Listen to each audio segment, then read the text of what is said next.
Once upon a time, nestled by the vibrant, salty breeze of a Mumbai beach, lived Anaya and her father.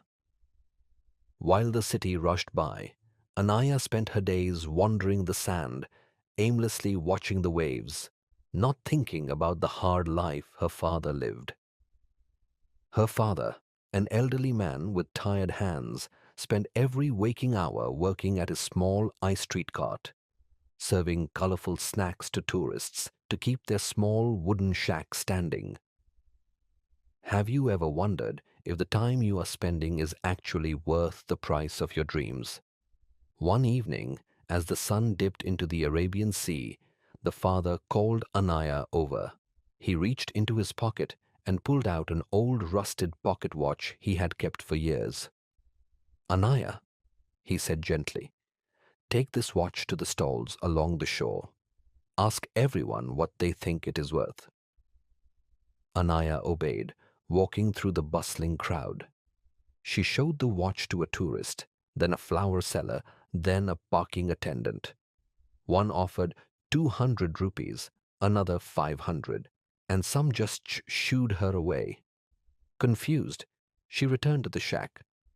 Father, everyone gives me a different price. It has no fixed value. The father smiled and took the watch back.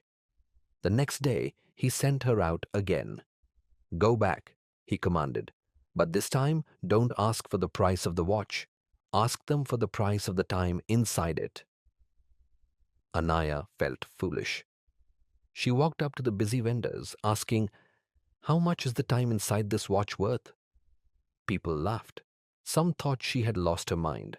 Others told her to go away and stop wasting their time. Feeling defeated, she finally met an old man who repaired watches. When she asked him the same question, he stopped and looked at her kindly. He told her, my child, you cannot put a price on time.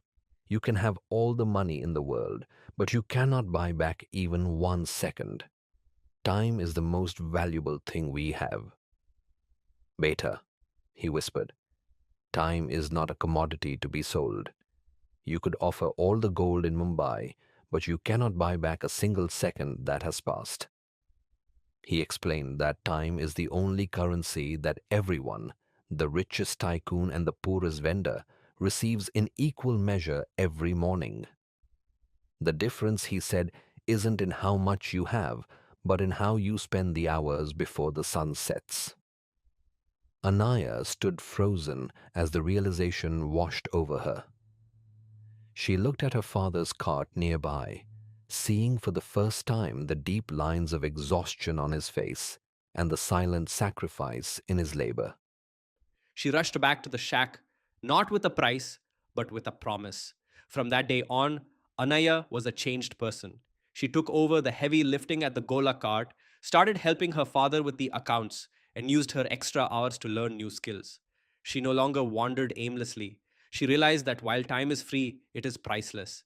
She had finally learned that she could not keep time, but she could certainly make it count.